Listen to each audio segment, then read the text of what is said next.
بری عادت سے محفوظ رہنے یا نجات پانے کے آسان نسخے سرکار دو عالم صلی اللہ علیہ وآلہ وسلم نے فرمائے ہیں۔ پہلا طریقہ حضرت عبداللہ بن مسعود رضی اللہ تعالی عنہ سے روایت ہے، رسول اللہ صلی اللہ علیہ وآلہ وسلم نے ارشاد فرمایا، اے جوانوں، تم میں جو کوئی نکاح کی استطاعت رکھتا ہے وہ نکاح کرے کہ یہ اجنبی عورت کی طرف نظر کرنے سے نگاہ کو روکنے والا ہے اور شرمگاہ کی حفاظت کرنے والا ہے، اور جس میں نکاح کی استطاعت نہیں وہ روزے رکھے کہ روزہ شہوت کو توڑنے والا ہے۔ نکاح کرنے سے انسان زنا کے گناہ سے بچ جاتا ہے، اور جس میں نکاح کرنے کی گنجائش نہ ہو وہ روزہ رکھے۔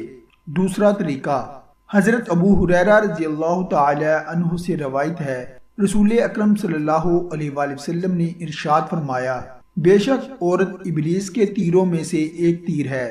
جس نے کسی حسن و جمال والی عورت کو دیکھا اور وہ اسے پسند آ گئی، پھر اس نے اللہ تعالیٰ کی رضا حاصل کرنے کی خاطر اپنی نگاہوں کو اس سے پھیر لیا، تو اللہ تعالیٰ اسے ایسی عبادت کی توفیق عطا فرمائے گا جس کی لذت اسے حاصل ہوگی۔ یعنی اگر کسی حسین و جمیل عورت کو دیکھے تو اپنی نگاہ کو نیچے کر لے تو اللہ تعالیٰ انعام میں اسے عبادت کی لذت عطا فرماتا ہے۔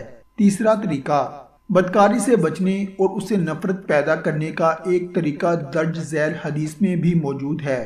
اگر اس حدیث پر غور کرتے ہوئے اپنی ذات پر غور کریں تو دل میں اس گناہ سے ضرور نفرت پیدا ہوگی۔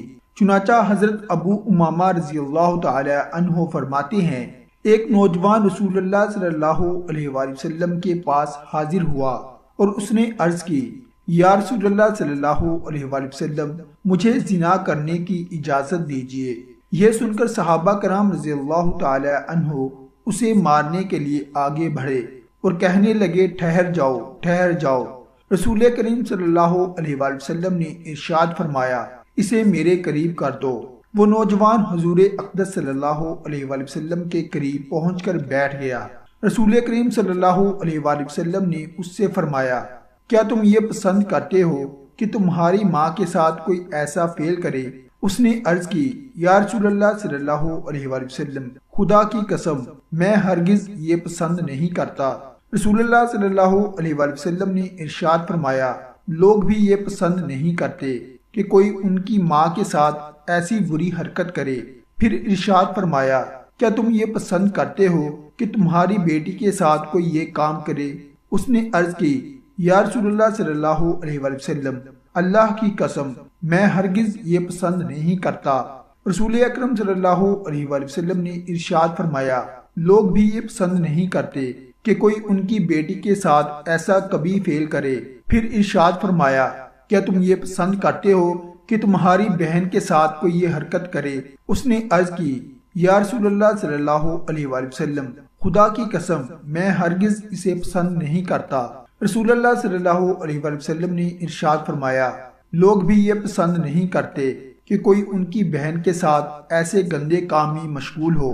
سرکار دو عالم صلی اللہ علیہ وآلہ وسلم نے پھوپھی اور خالہ کا بھی اسی طرح ذکر کیا اور اس نوجوان نے یوں ہی جواب دیا۔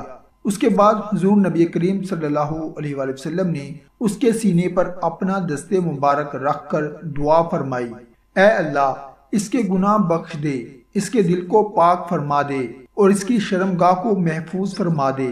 اس دعا کے بعد وہ نوجوان کبھی زنا کی طرف مائل نہ ہوا۔ اس حدیث میں نبی کریم صلی اللہ علیہ وآلہ وسلم نے کافی سارے طریقوں سے ایک آدمی کو سمجھایا اور پھر اس کے بعد زنا سے بچنے کے لیے دعا فرمائی۔